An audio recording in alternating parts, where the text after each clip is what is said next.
Screenshots are all over the internet right now of her exchanging gifts and inappropriate text messages with a 15-year-old.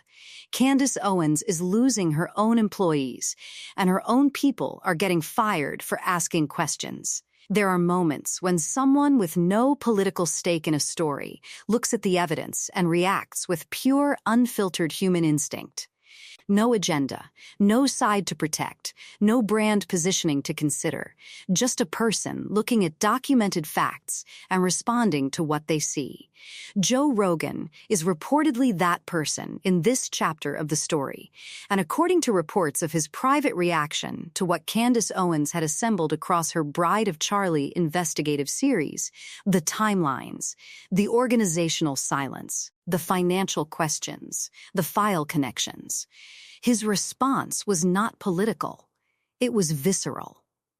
He allegedly said this woman is connected to every demon in the industry. She is crazy. Good job, Candace. That reaction matters not because Joe Rogan is the final word on anything, but because someone with his reach, his reputation for independent thinking, and his documented track record of pushing back against narratives he finds unconvincing, looked at what Owens assembled and responded with alarm rather than dismissal. That response has been circulating alongside the Bride of Charlie series for months, and it is part of why the community following this story has not moved on. Let us walk through what Candace Owens has actually documented, what the verified public record shows, and why, despite an enormous well-funded cross-platform pushback operation, this investigation keeps finding new audiences. Start with the files, because this is the thread that connects directly to Erika Kirk's documented professional history in a way that is specific, verifiable, and confirmed by multiple major outlets. In November 2025, the United States House of Representatives passed the Files Transparency Act. The Senate approved it unanimously. The President signed it into law.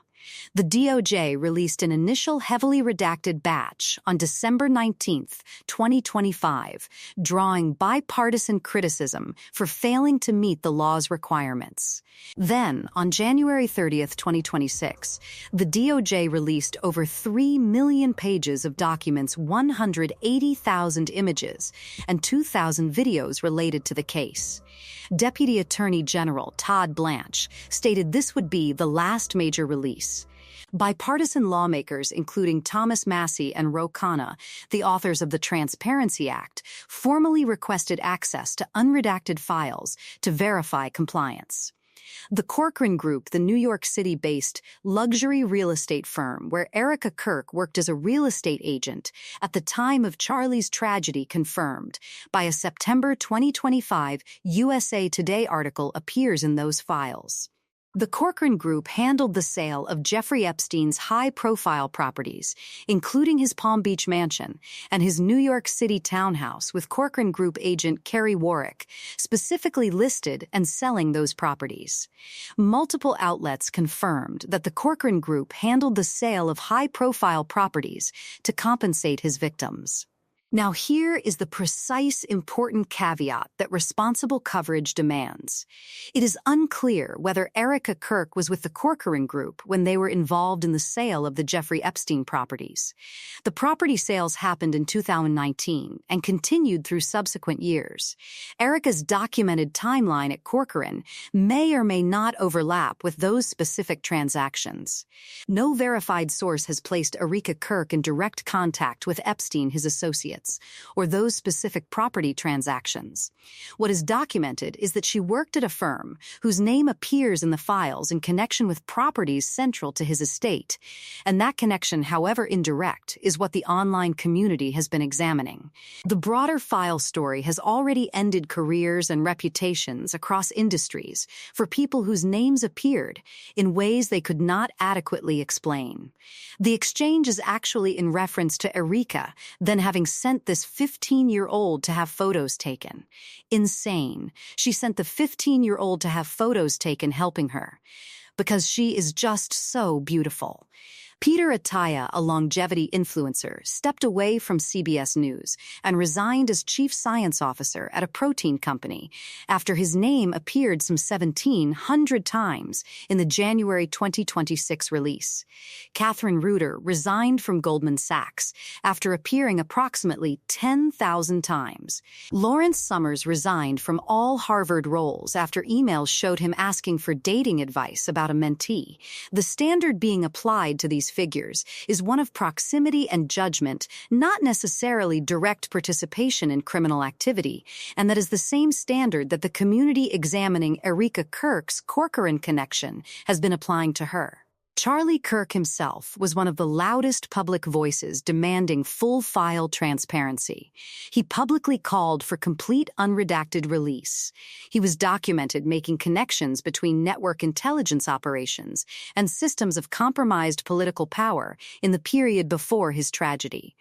He was, by his own public statements, working on this issue, both privately and publicly.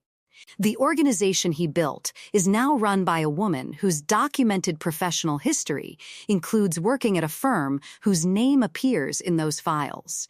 And that woman has never once publicly mentioned the files, called for their transparency, or addressed the Corcoran connection directly.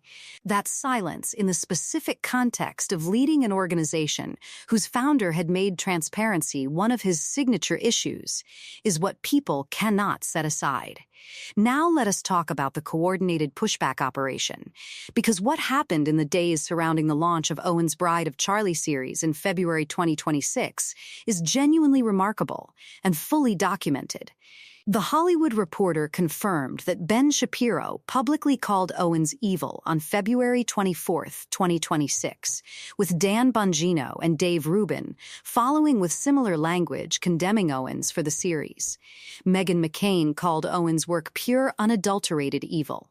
Graham Allen posted that he was coming for everyone responsible for Candace Owens' demonic attacks against Erika Kirk and her family. The language being used since evil demonic attacks was consistent and repetitive across multiple prominent conservative voices, all within a very tight window of time. Then Matt Wallace entered the story. Social media personality Matt Wallace publicly posted on February 25, 2026, "Full disclosure, I was offered money today to say bad things about Candace Owens and turned it down." That disclosure arrived the same day the demonic language was flooding the conservative media space. Wallace turned the offer down and told his audience about it publicly in real time. The Owens camp pointed to Wallace's disclosure as confirmation of a coordinated paid campaign against her. A viral leaked email purporting to be an internal Turning Point USA document laying out a smear campaign, complete with scripted talking points directing influencers to call Owens evil and demonic, spread rapidly across X and other platforms. Multiple fact checks subsequently found no evidence to support the paid influencer claim, and the supposed leaked email was identified as fabricated. The specific leaked PUSA memo was not real. But here is the distinction that matters.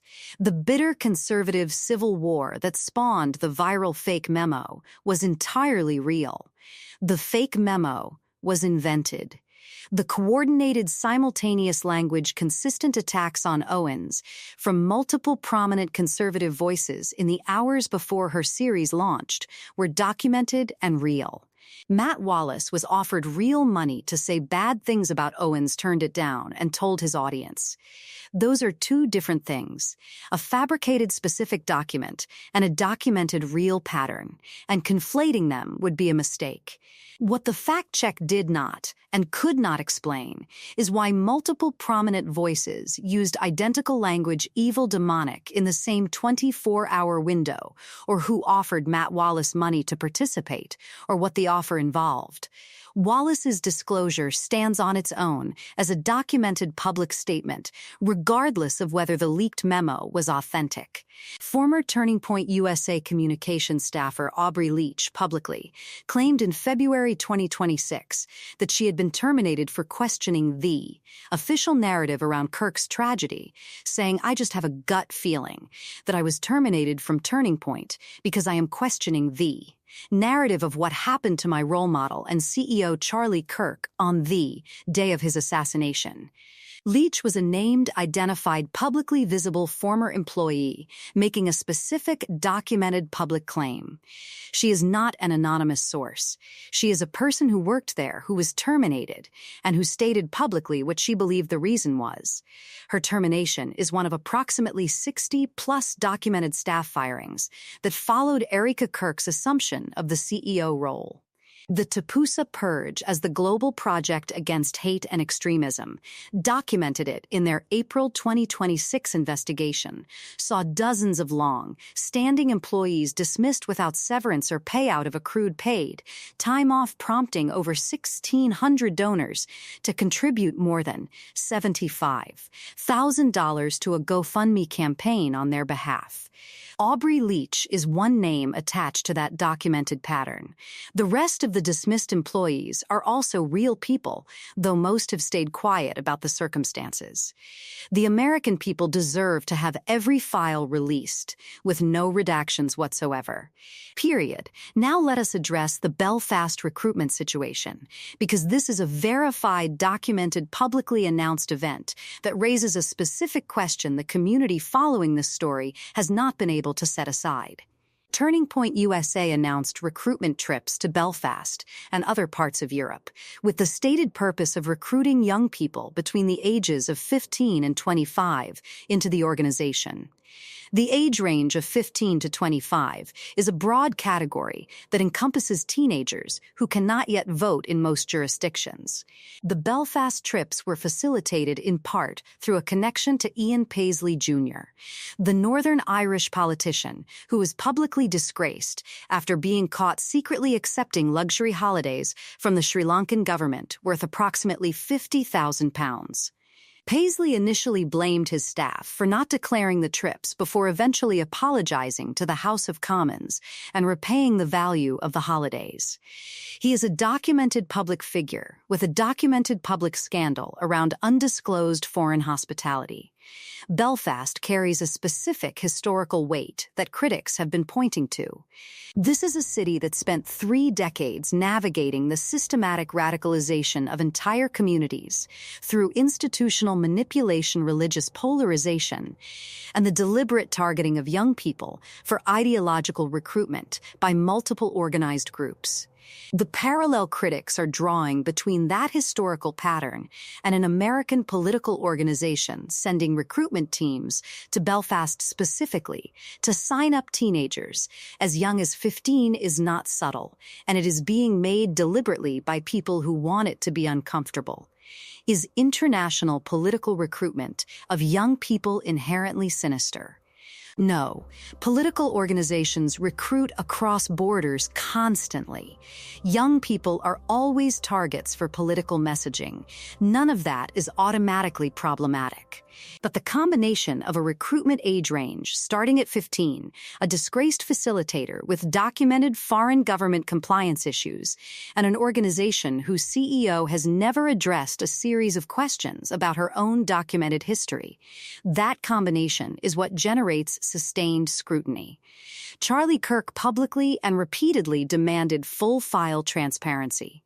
He called for complete release without redaction. He publicly connected Epstein's network to intelligence operations blackmail systems and compromised political power. He ordered a financial audit of his own organization in the period before his tragedy because he believed something was wrong internally. And the organization he built is now running international teenage recruitment programs through a disgraced politician while maintaining complete public silence on every question Candace Owens has documented across 40-plus podcast episodes. The contrast between what Charlie was publicly pushing for and what the organization now does in his name is stark. It is documented, and it is the kind of contrast that people who loved Charlie Kirk cannot stop pointing to as the most fundamental expression of the claim that what Turning Point USA has become is not what Charlie Kirk was building. Now, let us address the most significant question this story raises. The one that runs underneath all of it, connecting the Corcoran adjacency, the staff firings, the coordinated pushback, the Belfast recruitment, and the silence into a single uncomfortable picture. Candace Owens has been asked repeatedly by critics, why do you believe this matters? What is the actual claim? What exactly are you saying Erika Kirk did wrong? Owens' documented answers to those questions have evolved over 40-plus podcast episodes from October 2025 through July 2026. Her core documented claims, the ones she has stated publicly on record that she stands behind, are these. The call logs she reviewed show that Mikey McCoy called his wife Elizabeth first after the event, not Erika, and that Elizabeth has been erased from every official Turning Point USA account of those minutes. Owens considers that erasure significant and unexplained. The event of the Century Merch audio from an internal call approximately 2 weeks after Charlie's tragedy shows a tone that Owens describes as inconsistent with genuine grief. She considers the celebratory energy around $200,000 in merch revenue concerning. Andrew Colvett confirmed authentic text messages in which Charlie wrote that he was leaving the pro-Israel cause and felt bullied by donors. Erika has never addressed those texts publicly or explained how they connect to the direction she has taken the organization. The Succession audio and the Aspen video remain disputed. Donors who were present at the Aspen retreat have privately and publicly disputed the claim that Charlie named Erika as his successor in the way the audio and subsequent footage presented. The ActCon 2023 footage used as proof in the Women's Leadership Summit introduction was sourced from the wrong event confirmed by visible podium signage. Andrew Colvett described this as trolling the trolls, a framing that fact-checkers documented as appearing to admit the footage was not what it was presented as being.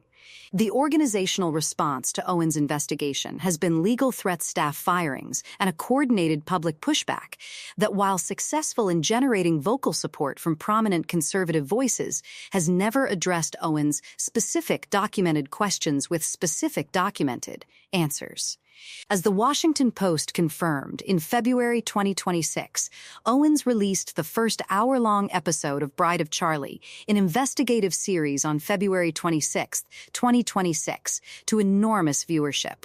The series has since accumulated millions of views across YouTube and continues to generate new episodes. NBC News analyst Steve Bannon observed that premier MAGA organizations are being riven by an inability to achieve consensus reality even within their own side. Matt Walsh, in his documented public response to the series, stated there is no evidence that she did any of that. No evidence at all. Period. That is the strongest possible version of the counter-argument, stated by a credible, prominent conservative voice, with no obvious stake in defending Erika Kirk. It deserves to be presented seriously, not dismissed. Walsh's argument is that the investigative framework Owens has built, connecting Corcoran to files to Romanian charity work to organizational, silence to staff firings, is circumstantial, not evidence, and that presenting it as investigative journalism rather than speculation causes real harm to a real grieving person. That argument is serious and deserves to be weighed seriously. But here is the documented counter-consideration. The questions Owens is asking are specific. The call log discrepancy between Erika's within seconds account and Colvett's he was not on a call statement is specific.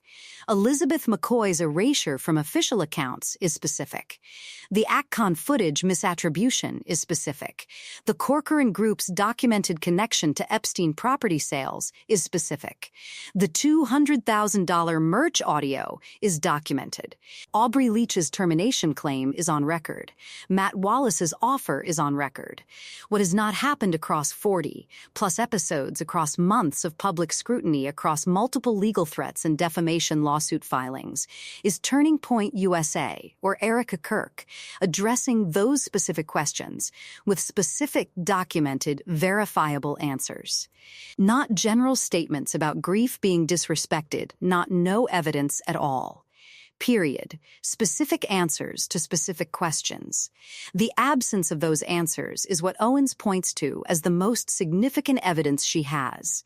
Not a leaked document, not a fabricated memo. The gap between specific documented questions and the specific documented absence of direct answers.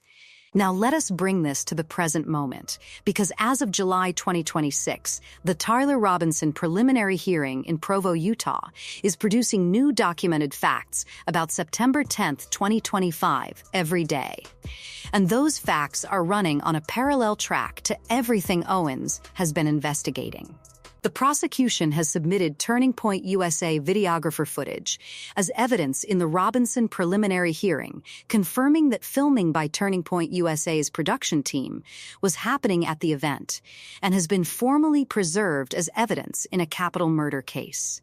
That is a documented fact that sits directly next to Owens' allegation that Tyler Bowyer lied about cameras being immediately shut down on police orders. DNA consistent with Robinson's was found on the trigger of the rifle, the fired cartridge, casing 2 unfired cartridges, and a towel used to wrap the rifle. Robinson texted his roommate, Lance Twiggs, that he targeted Kirk because he had enough of his hatred and left a confession note reading, "I had the opportunity to take out Charlie Kirk, and I am going to take it." The prosecution's case against Tyler Robinson as an individual is substantial and proceeding. That case does not address the organizational questions Owens has documented. It does not explain the call log discrepancy. It does not explain the staff firings. It does not explain the Corcoran connection. It does not explain why the Epstein transparency Charlie Kirk publicly championed has been completely abandoned by the organization that carries his name. Those questions exist outside the courtroom. They exist in the space that Owens has been occupying for 10 months, building a documented record of specific questions that have received general non-specific legally managed responses, rather than direct factual verifiable answers.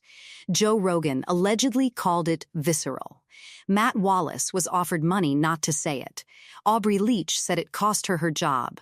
The Bride of Charlie series pulled 7.3 million views in 48 hours on its first major episode. The series was supposed to be silenced by the Coordinated Demonic Response Operation. It was not silenced. What Charlie Kirk publicly stood for: full Epstein transparency questioning, donor influence demanding financial accountability within his own, organization pushing back against the people who wanted to control his platform, and his message is documented in his own words in his own text, messages confirmed by his own organization's spokesperson. Whether the organization that carries his name now reflects any of those values is a question the community following his story does not believe has been answered. And until it is answered with the same directness and specificity that Charlie himself brought to every public question he engaged with, people are going to keep asking it. What do you think?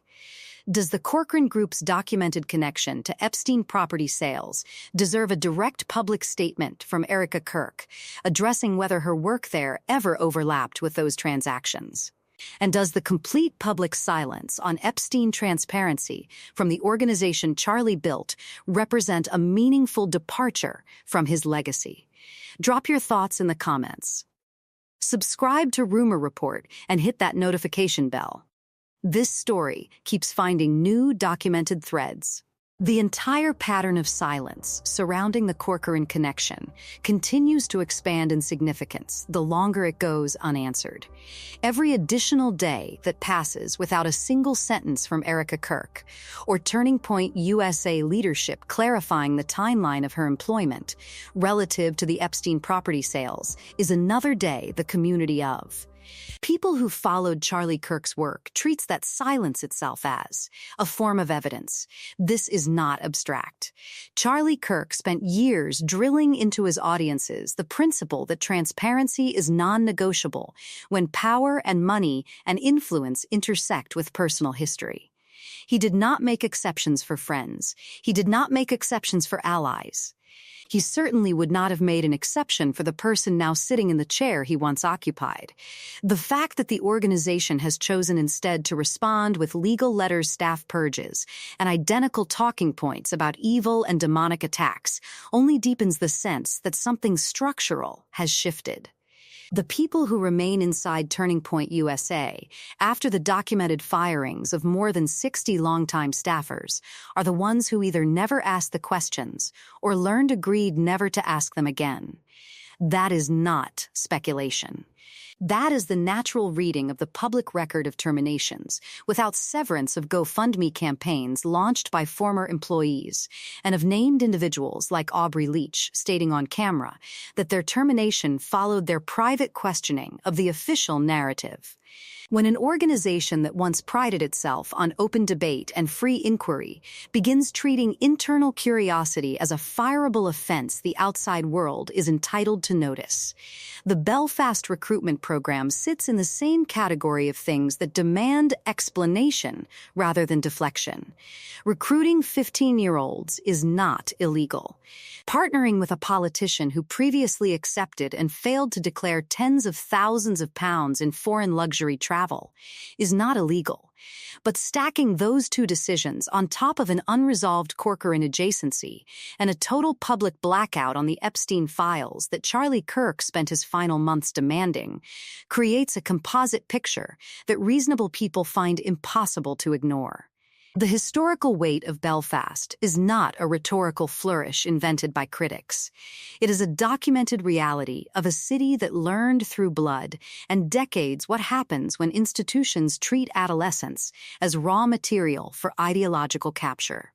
Turning Point USA leadership knows this history. They chose the city anyway. They chose the age range anyway. They chose the facilitator anyway. And they have offered zero public accounting for any of those choices. That is the pattern. Specific documented decisions followed by total silence. Candace Owens has now produced more than 40 episodes of Bride of Charlie. Each episode adds new layers of primary material, call logs, text messages, internal audio merch revenue discussions, succession claims, misattributed footage. None of those layers has been met with a point-by-point rebuttal. Instead, the response has been character assassination of the investigator herself. The language of evil and demonic is not random. It is the language of moral quarantine designed to make engagement with the underlying questions feel radioactive. Matt Wallace's public disclosure that he was offered money to join that quarantine is not a rumor. It is a primary source statement made in real time by a person with his own audience and his own reputation. The fact that the accompanying leaked memo was later shown to be fabricated does not erase the real money offer. It simply proves that the environment was chaotic enough for both authentic coordination and opportunistic forgery to exist side by side. The community following this story has learned to separate the two. Real pattern. Fake document. Both can be true at once. The Tyler Robinson preliminary hearing is now generating its own daily stream of exhibits. Turning Point USA video footage has been entered into the capital murder case. That footage exists. It was preserved. It is now evidence. Owen's allegation that cameras were ordered shut down immediately after the shooting sits next to that fact, like two photographs of the same moment taken from different angles. One does not cancel the other. They simply demand reconciliation. Dina on the rifle trigger, Dina on the cartridges, Dina on the towel. Confession texts. A note left behind. The individual case against Robinson is strong and moving forward. Nothing in that case answers why Elizabeth McCoy's name vanished from every official timeline. Nothing in that case answers why $200,000 in merch revenue was discussed with what Owens describes as celebratory energy 2 weeks after the assassination. Nothing in that case answers why Charlie Kirk's own text messages about leaving the pro-Israel cause and feeling bullied by donors have never been addressed by the woman who now steers the organization he built. Those questions live in a different jurisdiction. They live in the court of public accountability that Charlie Kirk himself helped construct. The people who loved him are still showing up to that court every single day, waiting for answers that have not arrived. Joe Rogan's reported private reaction remains one of the most revealing data points in the entire saga, precisely because it came from outside the usual political trenches. A man who has built a career on refusing to be told what he is allowed to notice looked at the assembled record and did not reach for the approved language of grief and respect. He reached for the language of alarm, connected to every demon in the industry. Crazy. Good job, Candace. That is not the reaction of a partisan. That is the reaction of a person who has seen enough smoke in enough rooms to recognize the smell of something burning. The Bride of Charlie series was supposed to be a short-lived provocation.